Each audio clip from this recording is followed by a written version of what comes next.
The moment Bishwa Ijtema ends, millions surge toward trains built a century ago for a world a fraction this size. The law says no one can ride the roof, but when every road gridlocks and every minute matters, desperation outweighs prohibition and turns metal and heat into lifelines. Why does the world's most dangerous train exist? And what happens next when survival means clinging to risk itself?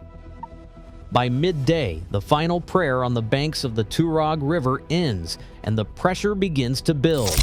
Within minutes, a human tide pours from the vast Ijtema grounds, 5 million strong, all with one goal: to get home before the day is lost. Streets that were empty at dawn now choke with bodies and noise. Rickshaws and buses stack up at every intersection, their drivers shouting above the din, but the roads are hopelessly blocked.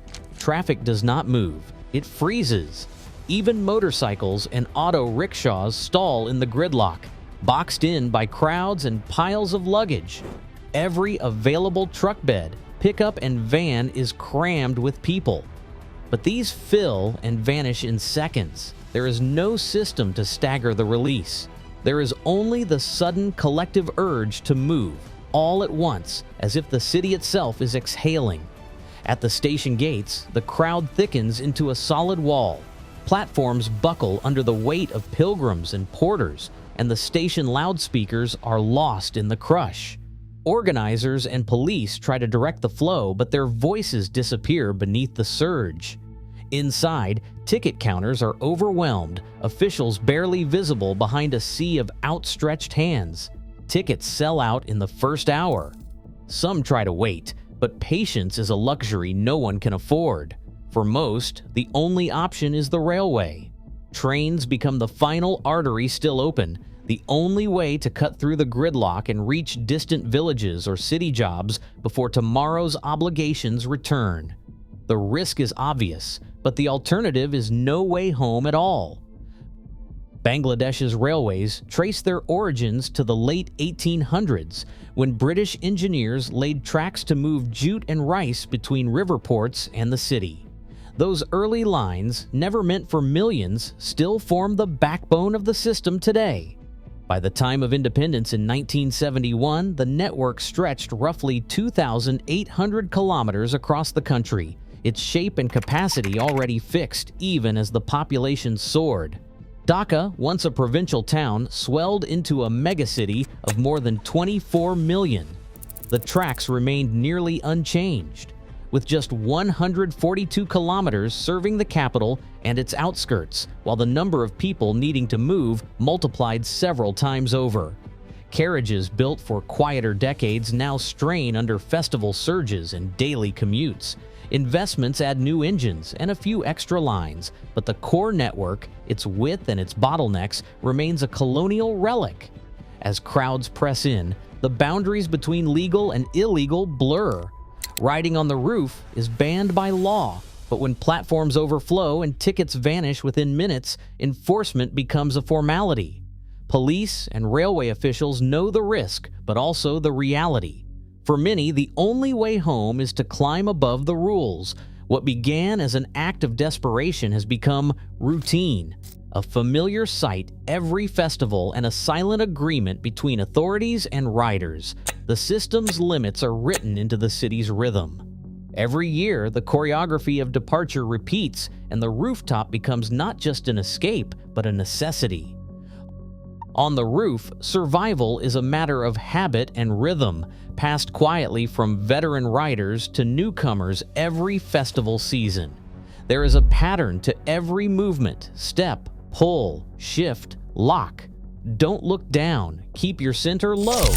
The mantra is echoed in gestures, more than words, drilled by repetition and reinforced by what is at stake. A seasoned rider crouches, one hand gripping a seam where two metal plates meet, fingers curled around a bolt just wide enough for purchase.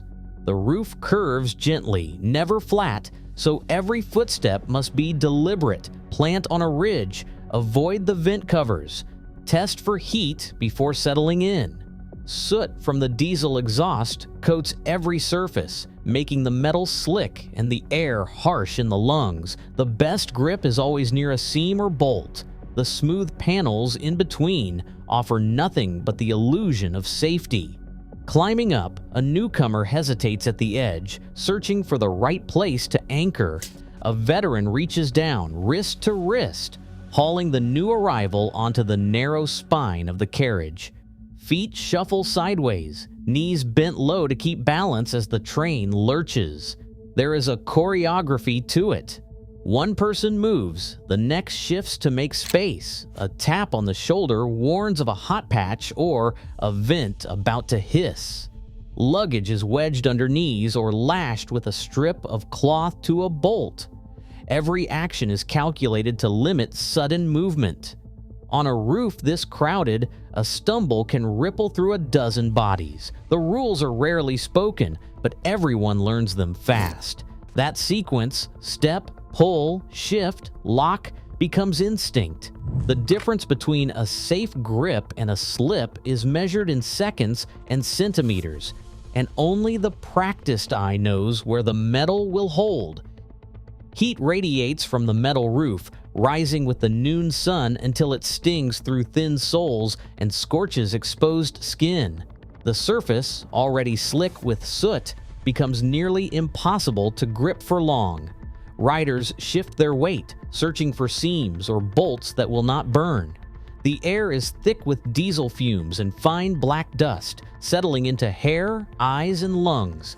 Each breath tastes of iron and oil. Sweat runs down faces, mixing with soot until every line is traced in black. As the train gathers speed, the danger grows less theoretical. At 60 kilometers per hour, a single slip can be fatal. The ground below is a blur of gravel and steel edges, unforgiving to anyone who loses their hold. Veterans keep their bodies low, arms wrapped around luggage or locked to a neighbor's wrist, bracing for the first jolt.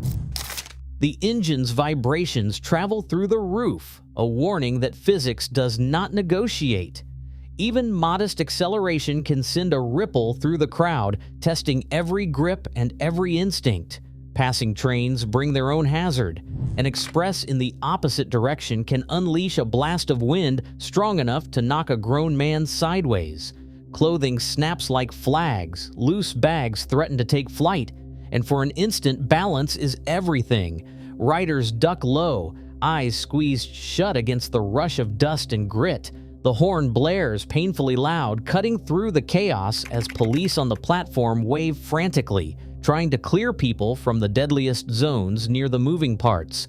No one speaks the risk out loud, but everyone feels it.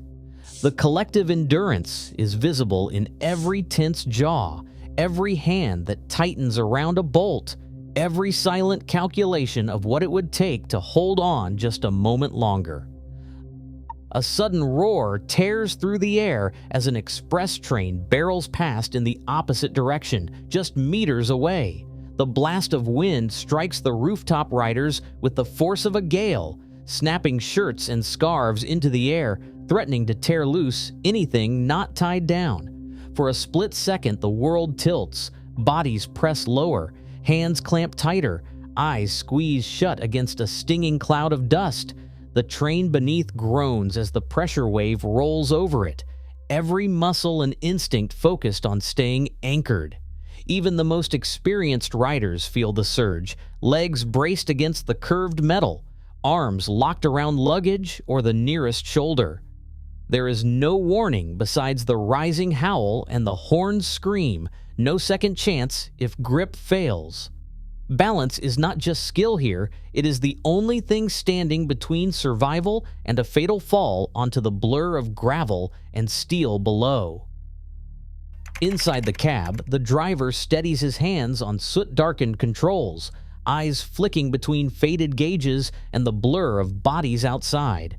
His job is a constant calculation to push the diesel engine hard enough to keep the schedule, but not so fast that a jolt throws riders from the roof. Every horn blast is a warning, not just for those on the tracks, but for the hundreds clinging above, trusting him with their lives. Vendors climb up as the train slows, balancing crates of water and snacks, weaving through crouched passengers to trade coins and food. Police on the platforms wave their arms in broad arcs, signaling riders away from the engine's heat and the carriage gaps where a slip means disaster. The system holds together through this choreography, with driver, vendors, police, and passengers all reading each other's moves and improvising order from chaos. Cooperation, not enforcement, keeps the train moving and the crowd alive. Today, over 2 million people still depend on trains built for a vanished era. Until infrastructure matches need, risk rides with every journey. This is not just about transit, it is about the choices forced by scarcity. Every packed carriage is a measure of what society values and what it neglects.